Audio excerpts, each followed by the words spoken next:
Hey guys, how's it going? Hope you're doing well. My name is Crown, and today I'm going to read you some very interesting stories that I hope that you're gonna love. And now, without further ado, let's go!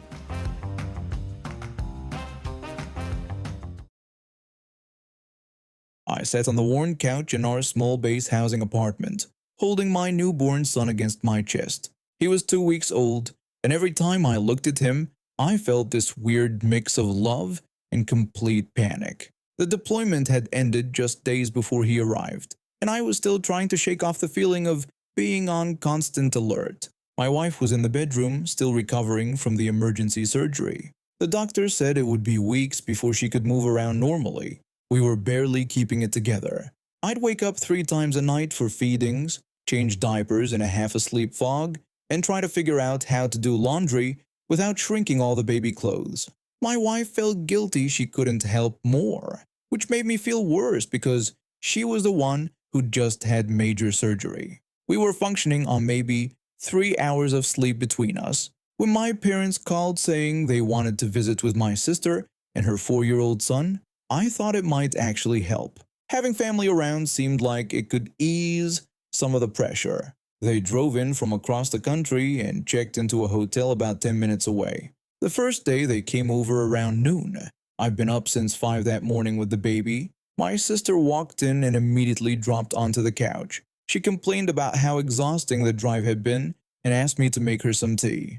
I blinked at her and told her I would in a second. I was holding my son, who was starting to fuss. I handed him carefully to my wife, who'd come out of the bedroom moving slowly, one hand pressed to her incision site. She took him and sat down with a quiet wince. I went to make the tea. When I came back, my sister was flipping through a magazine she'd brought. She asked if I had any snacks because her son was hungry. I told her there were crackers in the kitchen and she could help herself. She said she was comfortable where she was and asked me to just grab them for her. My mother and father sat in the armchairs, watching this exchange without saying anything. I went and got the crackers. This continued for hours. My sister wanted lunch made.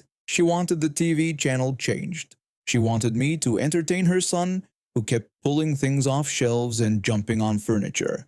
Every time I tried to redirect him gently, my sister would look up from her magazine long enough to tell me he was fine, that he was just being a kid.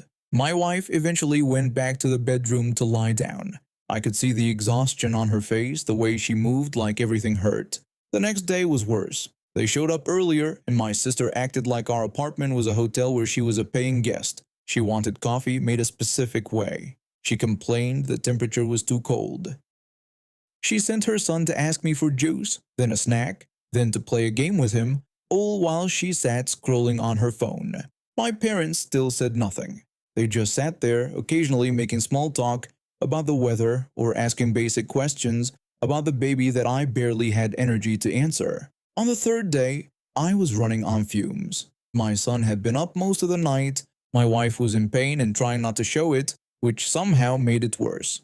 I felt like I was moving through water, everything slow and heavy. My sister arrived and immediately asked me to make her toast. She also said her son wanted to watch cartoons. I made the toast. I turned on the cartoons. My son started crying in the bedroom. I went to get him. He needed to be fed. My wife was trying to prepare the bottle, but her hands were shaking from exhaustion and pain. I took my son and held him against my shoulder, bouncing slightly and making soothing sounds. He kept crying that desperate, hungry cry that newborns do. My wife was in the kitchen area, struggling to get the formula measured out. Her movements were stiff and slow. That's when my sister called out from the living room. She asked if I could sort that out in a minute because her son needed a drink. I stopped bouncing. My son was still crying. My wife looked up at me and I saw something in her face that made my chest tight. She looked like she might cry herself. I walked into the living room. My sister was on the couch. My nephew was watching cartoons. My parents were sitting there like furniture. I told everyone they needed to leave right now. My sister asked what I meant and why she had to go. I explained that my son needed to eat, that my wife just had surgery, that I'd just gotten back from deployment and could barely think straight. I told her she'd done nothing but make demands since she arrived. My sister said she was just asking for help with her kid. I pointed out that her kid was watching TV and didn't need anything urgently. My newborn son was 2 weeks old and screaming because he was hungry. I told them all to get out. My mother finally spoke up and said I was being dramatic. I asked her how this was dramatic. My sister had asked me to make her nephew a drink while my newborn was crying to be fed.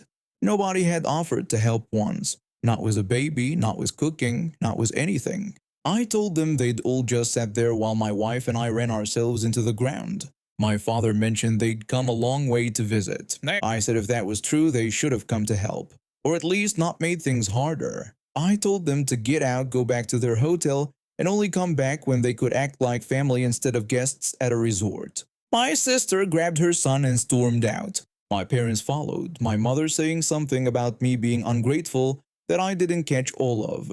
I closed the door behind them and went back to my wife. She gotten the bottle ready. I took it and fed my son, watching him calm down when he ate. My wife leaned against me and thanked me quietly. They went back home the next day. My sister sent angry messages for weeks about how rude I'd been. My parents said I'd overreacted, but my wife and I figured it out together, just us and our son. And honestly, it was easier without them there.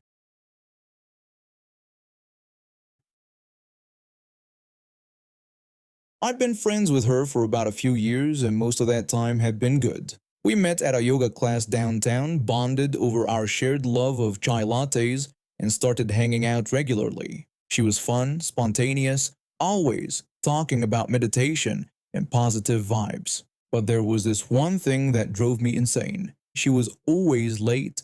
Not just a little late, massively, unapologetically late. The first few times it happened, I brushed it off. Traffic happens, life gets busy, but it kept happening over and over. I'd show up on time to meet her for lunch, and she'd stroll in an hour later with some vague excuse about Mercury being in retrograde or her chakras being misaligned. I started building in buffer time, assuming she'd be at least 30 minutes behind schedule. Even then, she'd still manage to be late. I tried being gentle about it. I'd make little jokes, suggest that maybe we could aim for the actual time instead of cosmic time. She'd laugh it off, promise to do better, and then do the exact same thing the following week. So when I was getting ready to fly to London for a work conference, I really didn't want to deal with her usual routine. But she kept texting me, saying we had to catch up before I left, that she missed me, that it had been too long. Against my better judgment, I agreed. She suggested we meet at a salon on 5th Street at 2:30. We could grab coffee after. I told her that sounded good, but that I couldn't stay too long since I was flying out the next morning and still needed to pack. She promised she'd be there at 2:30 sharp. The salon was only 10 minutes from my apartment, so I figured I'd leave around 2:15 to be safe. But something told me to check in with her first. I texted asking if she'd found parking okay. She responded that she was running a bit behind and asked if we could make it 3 instead. I stared at my phone. Of course she was already pushing it back, and I hadn't even left yet. I told her 3 would work. I puttered around my apartment, folding laundry and making a packing list. At 2:50, I grabbed my keys and headed out. I got to the salon at 3 on the dot and texted her that I was outside. She apologized and said traffic was insane. She asked if 4 would work. That's when something inside me snapped. I called her right away and asked if she was serious. She sounded defensive, asking what I wanted her to do about being stuck in traffic. I told her I wanted her to respect my time. I reminded her that I'd said I was flying tomorrow and had a million things to do. I explained that she should have told me from the start that she was going to be this late, not waited for me to ask where she was. She said she had a schedule that kept her on her toes and that things came up. I pointed out that we all have schedules. We all have jobs and lives and responsibilities and families. I told her this was disrespectful and that she did this every single time we made plans. She said I was coming off too strong and suggested we stop talking for a while. That phrase. She'd said it to me before, usually whenever I called her out on anything. It was her go-to deflection. I told her no and explained that she always did this. I said she avoided accountability by making it about my energy or how I came off instead of owning up to the fact that she'd messed up. I reminded her this wasn't the first time or even the 10th time, and that I'd told her gently before, but she never listened. She said she didn't need the negativity in her life right now, and that my energy was really harsh. I asked her about her energy. I pointed out that she was the one who'd begged me to meet up, set the time, and then kept me waiting for an hour and a half without any consideration for my schedule. I asked how I was somehow the problem because I was upset about it. She told me she thought I needed to center myself and work on my prana or something. She said this was exactly why people found me intense. I asked if she meant people or just her, because it seemed like she was the only person who had a problem with me expecting basic respect. She said she couldn't do this right now and hung up. I stood there on the sidewalk, fuming. My phone buzzed a minute later with a notification. She'd unfollowed me on social media. I went home, finished packing, and caught my flight the next morning. The whole thing felt surreal. Many years of friendship gone because I'd finally stood up for myself. The ironic part was that every single time we'd made plans before, she'd always tell me to please be on time when we were setting things up. She'd send me reminders about punctuality, about being respectful of schedules, and then she'd show up late anyway, sometimes by 2 hours or more. A mutual acquaintance reached out to me a week later while I was in London. She asked what had happened between us, mentioning that my friend was telling everyone I'd blown up at her for no reason. I asked if my friend had mentioned that she kept me waiting for over an hour and then told me I needed to work on my energy when I called her out. The mutual friend said no, that part had been left out. I never heard from my friend again after that. No apology, no acknowledgement that maybe, just maybe, she'd been in the wrong. Part of me felt guilty for losing my temper, but a bigger part of me felt relieved. I was tired of bending over backward for someone who couldn't even show up on time. I never expected to own a home at 28, but when Mrs. Patterson died last spring, her lawyer called me into his office and told me that she'd left me her house. The whole thing. No conditions, no strings attached. Mrs. Patterson had lived next door to my apartment building for the last 6 years. I met her when I was moving in and she was struggling to carry her groceries up her front steps. After that, I just started checking in on her, mowing her lawn every weekend, fixing her leaky faucet, driving her to doctor appointments when her daughter couldn't be bothered to return her calls. We'd sit on her porch some evenings and she'd tell me stories about her late husband and the garden they'd planted together 40 years ago. She never talked much about her daughter. When she did, there was always this sadness in her voice that made me change the subject. The house was small but beautiful. 2 bedrooms, hardwood floors, and that garden Mrs. Patterson had loved so much. The lawyer said she'd updated her will a few months before she passed. He handed me the keys and told me she'd written a note that simply said I'd been more family to her than blood ever was. I moved in 2 weeks later. That's when her daughter showed up.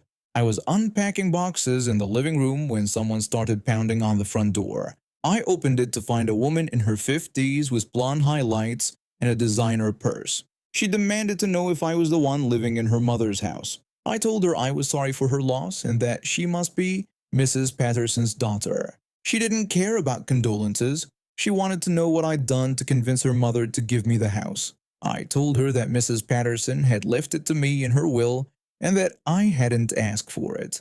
She said that was impossible and insisted the house belonged to her son. She said he needed the place to live and her mother knew that. I didn't know what to tell her. The will was legal and filed properly. She said I'd manipulated a sick old woman and that she was going to fix this. Then she turned and walked back to her car.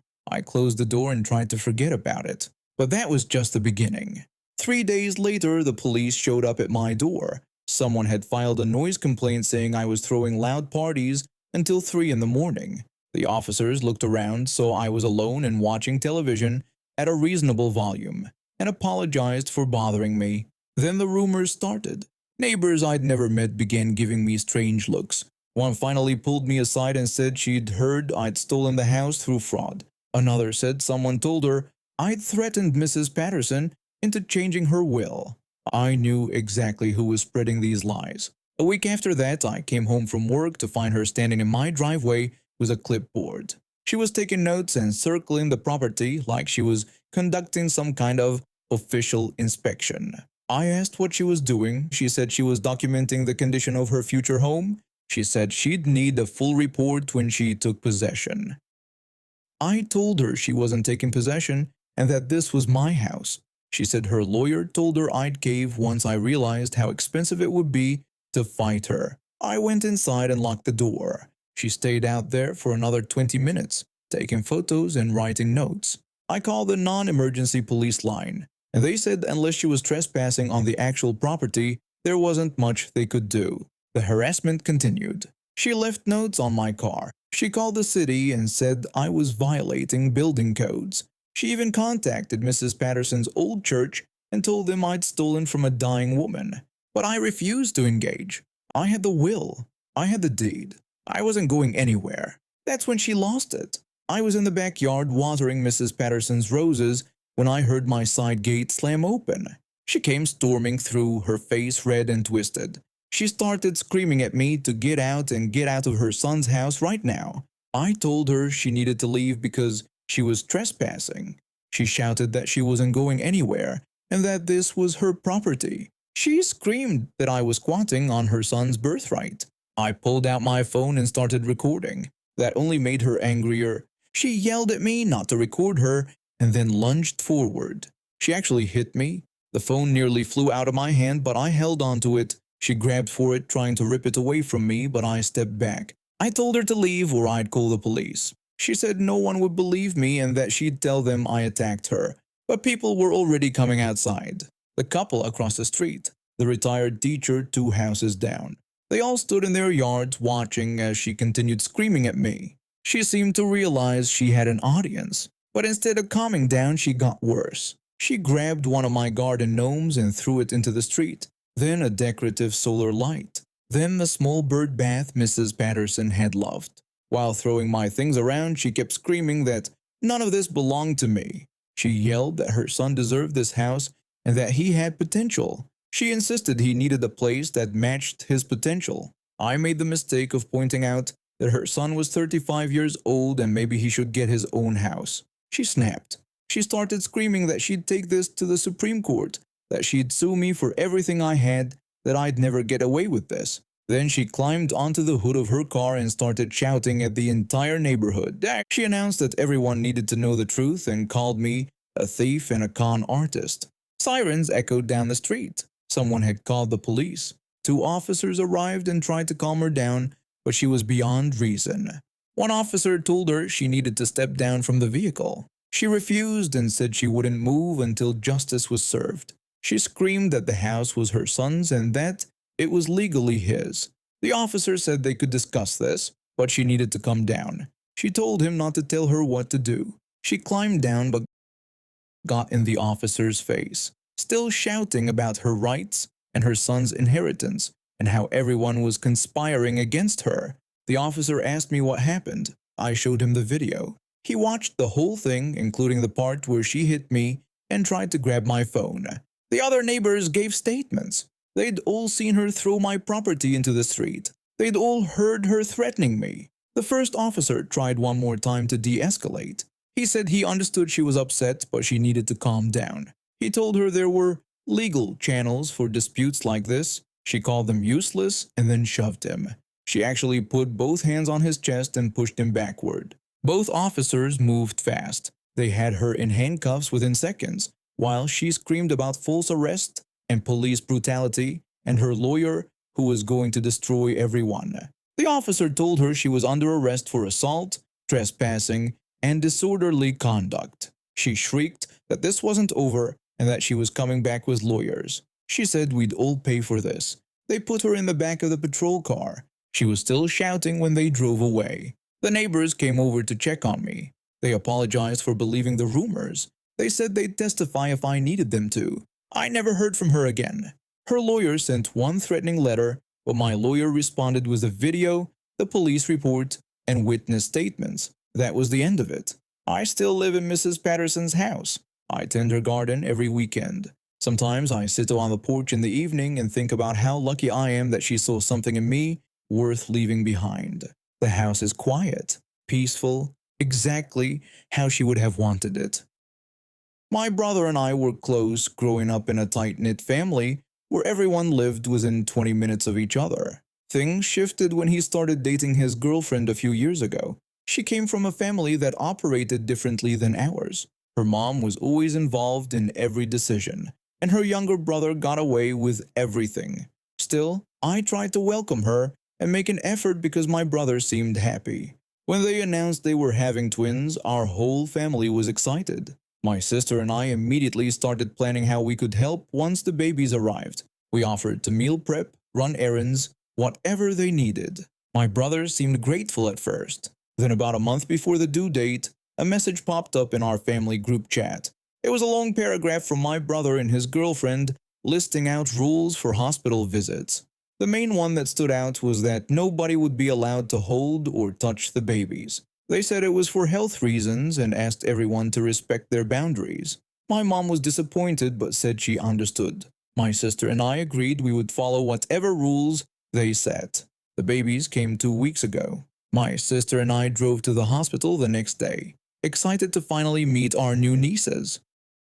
When we got to the room, my brother's girlfriend was sitting up in bed, looking tired but happy. The twins were sleeping in their bassinets. I walked over to look at them, keeping my hands to myself. I told her the babies were so tiny and congratulated them both. She thanked me and said she was exhausted, but it was worth it. My sister leaned over one of the bassinets and commented that one of them had her nose. My brother's girlfriend smiled, but then quickly added that we shouldn't get too close. I decided to clarify since we'd be visiting often. I asked if the rule about not touching them was still in place. She confirmed it was definitely still happening. She explained that people in our family work construction and smoke, and she didn't want those germs anywhere near her babies. I looked at my sister. Neither of us worked construction or smoked, but I didn't want to argue. I asked what would happen if someone showered first and came straight to the hospital. She said it still wouldn't be allowed.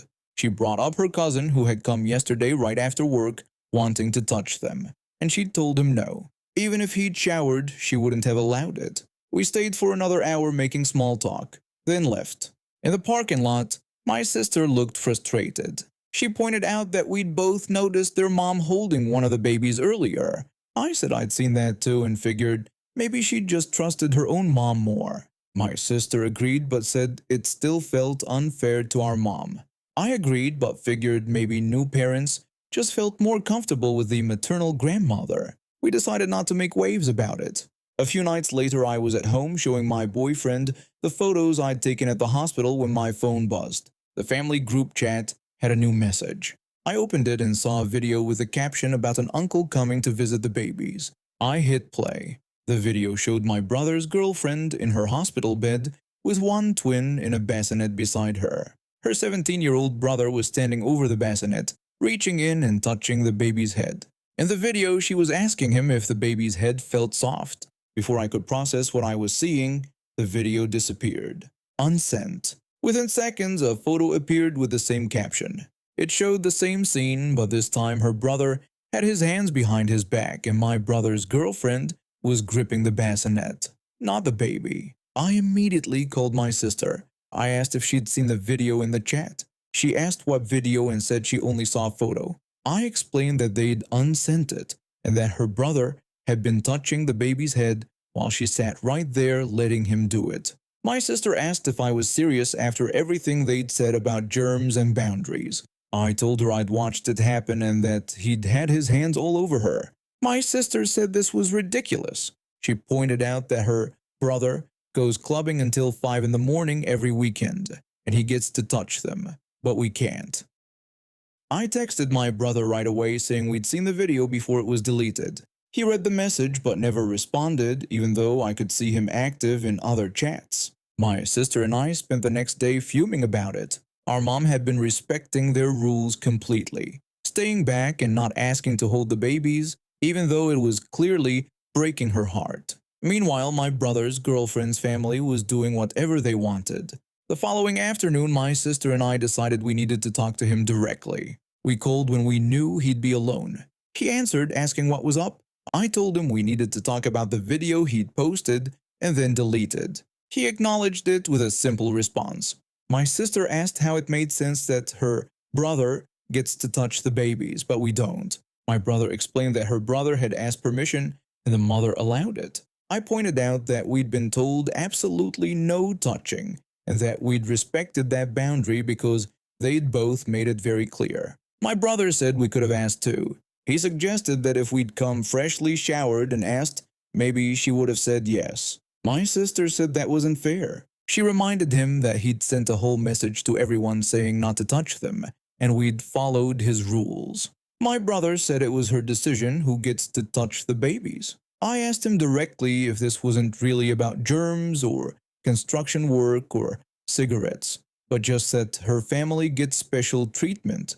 He said he didn't know what we wanted him to say. My sister told him we wanted him to acknowledge that this was unfair to our side of the family. She added that Mom hasn't said anything, but this is hurting her. My brother went quiet for a moment. Then he said he'd talk to her about it. I asked if he would actually do it or if he was just saying that to get us off the phone. He repeated that he'd talk to her. The call ended and my sister and I sat there feeling defeated. I'd driven 6 hours specifically to meet my nieces, and I wasn't even allowed to touch them, while a teenager who parties all night got full access. 2 days later, my brother called me back. He told me he'd talked to her, and she wasn't budging on the rules. I said the rules apparently only apply to our family. He said he was sorry I felt that way. I asked if he even had a say in any of this. He didn't answer, which told me everything I needed to know. I haven't been back to visit since. I moved to this district specifically for the schools. My husband and I spent months researching, visiting open houses, talking to other parents. We wanted somewhere our son could thrive, somewhere with good teachers and a strong community. This particular elementary school checked every box. Test scores were high, the parent involvement was impressive, and every single person we talked to raved about it. My son started kindergarten there, and it lived up to the hype. His teacher was warm and encouraging. He made friends easily. He'd come home excited about what he'd learned that day, full of stories about art projects and books they'd read. First grade was more the same. Second grade too. I volunteered when I could, helped with field trips, brought snacks for class parties. Everything felt right. Then came third grade. August rolled around and I signed up to volunteer again like I did every year. The school sent out the usual welcome packets, the supply lists, the dates for Meet the Teacher night. I circled it on the calendar, fully planning to be there. But then work exploded. A major client meeting got moved to that exact evening and I couldn't reschedule it. My husband was out of town for a conference. I felt guilty about missing it, but I figured 1 year wouldn't matter. The school had been so good to us. My son was going into third grade with a track record of 0 problems. He was the kind of kid teachers complimented during parent conferences, the one who always followed directions and never caused trouble. I told myself it would be fine. The first day of school, he got in the car quieter than usual. I asked him how it went, and he gave me a one-word answer. That wasn't like him. Usually he talked non-stop about his day. I figured maybe he was just tired, adjusting to the early schedule again after a summer of sleeping in. Day 2, he dragged his feet getting ready. He kept asking me what time it was, kept stalling while putting on his shoes. I thought maybe he was nervous about something specific, a test or a presentation, but when I asked he said no. Day 3, he lost it completely. He started crying before we even left the house, not just sniffling but full sobbing. He begged me not to make him go. He said he couldn't do it anymore, that he couldn't handle it. I crouched down next to him and asked him what was going on, told him he could tell me anything. That's when he said she'd yelled at him in front of the entire class. He said he hadn't done anything wrong, but she screamed at him anyway. My son isn't a troublemaker. He's shy, the type who apologizes when someone bumps into him. He'd never had a single incident report, never been sent to the office, never even gotten a warning. Teachers consistently told us he was a pleasure to have in class, so hearing that someone had screamed at him didn't make sense. I asked him what happened, keeping my voice as calm as possible even though I was already furious. He explained that she'd asked him a question during a lesson. He didn't know the answer. She told him he must not have been paying attention, then made him stand at the front of the room while she lectured the class about how important it is to listen. She used him as an example, pointing at him while she talked. He said he had been listening. He just didn't know the answer. Then she made fun of him. She asked the class if they thought standing in front of everyone was embarrassing. When they nodded, she told my son maybe he'd remember to pay better attention next time so he wouldn't have to feel embarrassed again. He was 7 years old. I told him we'd figure it out. I promised him it would be okay, that I'd handle it. Then I called my friend whose daughter was in the classroom next door. I needed to know if my son was exaggerating, if maybe he'd misunderstood what happened. Kids can sometimes blow things out of proportion when they're upset. She didn't hesitate. She said her daughter had told her about the yelling. They could hear it through the walls loud enough that the teacher next door had to pause her lesson sometimes because the screaming was so disruptive. She said other parents had been talking about it too. Apparently, this teacher had a reputation, but no one had said anything to us because we'd missed meet the teacher night. That afternoon, I called the school and demanded a meeting with the principal. My husband left work early to come with me. We sat in that office and explained what was happening. The principal nodded sympathetically, said he understood our concerns. Then he told us her teaching style had proven effective with certain students. Some children responded well to a firmer approach, he said. I told him my son had thrown up in the car line that morning because he was so anxious about going to class. I said this wasn't firm, this was traumatic. My husband backed me up and said we needed him moved immediately. The principal agreed to move him that afternoon. The new teacher was everything you'd want. Patient, kind, genuinely excited about teaching. My son started sleeping through the night again within a week, but the damage took longer to fade. He flinched when he heard raised voices. He asked me constantly if he was doing things right, even simple things like brushing his teeth or sitting the table. And every single time he saw her in the hallway or at an assembly, he'd point her out to me in a whisper, like she might hear him and come after him again. I started volunteering more after that. The school always needed help organizing supplies, sorting papers, preparing materials for different classrooms. They had a rotating system where parent volunteers would help wherever the need was greatest that day. The volunteer coordinator kept a list of teacher requests, and we'd work through them during our shifts. And somehow, whenever I was there, her requests never quite made it to the top of that list. Another volunteer would mention that this teacher had submitted a request days ago, maybe we should start with hers. I'd redirect us to a different classroom, saying their materials were needed for the next morning and we should prioritize those. When the other volunteer pointed out that hers had been waiting longer, I'd explain that the other room's project would take more time and we needed to knock it out first. Week after week, month after month, her requests sat at the bottom of the pile during my shifts. If she really needed something done, she could come down during her planning period or stay after school and handle it herself. I made sure there was always something more urgent, more time-sensitive, more important than whatever she needed. The other volunteers never questioned it. I'd been there longer than most of them, and I was efficient. If I said we should prioritize something else, they trusted my judgment. One afternoon, she came into the volunteer room looking frustrated. She asked if anyone had done the supply organization for her classroom yet. She said she'd submitted the request 2 weeks ago. The volunteer coordinator checked the list and told her it was still pending. She apologized and said we'd been swamped. The teacher said it was ridiculous, that she'd needed it done before now. I spoke up and suggested maybe she should have planned better. I added that planning and time management were important. Weren't those the things she told the kids? She stared at me but didn't say anything. I smiled and went back to organizing materials for literally any other teacher. My son's in 4th grade now. He still tenses up when he sees her, still points her out to me like I could possibly forget the woman who made my 7-year-old so terrified he vomited. Last week, she cornered me in the hallway after I'd finished the volunteer shift. She said she didn't know what my problem was, but every time I volunteered, her requests didn't get completed. I told her that was weird because I completed tons of requests every single week. I suggested she talk to the coordinator about prioritizing better. She said she knew what I was doing. I replied that I was just volunteering my time to help the school, same as I'd been doing for years. I told her if she had a problem with how volunteers were assigned tasks, she should take it up with administration. She walked away fuming. I went back to the volunteer room and bumped her supply request down 3 more spots on the list. My son has 2 more years in this school. 2 more years of making sure her classroom projects get done last, her materials arrive late, her special requests somehow never make it to the front of the line. She can scream at 7-year-olds all she wants, apparently, because the school thinks some kids need that. But me? I'm just a volunteer doing my best to help out where I can. Not my fault if I never quite get around to helping her. Don't mess with my kid. You'll never see me coming.